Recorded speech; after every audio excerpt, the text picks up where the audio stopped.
प्रवासात 7 ते 8 दिवस आरामात टिकणारी भेंडीची ही चविष्ट भाजी तुम्ही ऑफिस आणि शाळेच्या टिफिन बॉक्ससाठी सुद्धा बनवू शकता.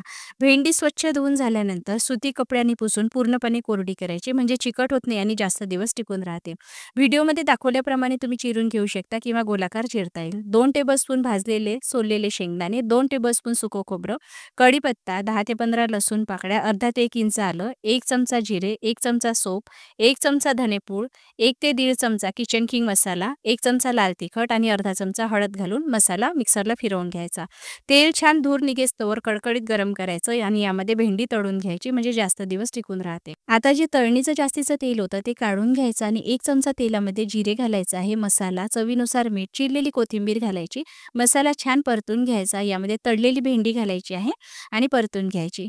तर इथे ही तयार झालेली आहे भेंडीची चविष्ट भाजी. कशी वाटली रेसिपी कमेंट नक्की करा. आवडली असेल तर लाईक शेअर करून फॉलो नक्की करा.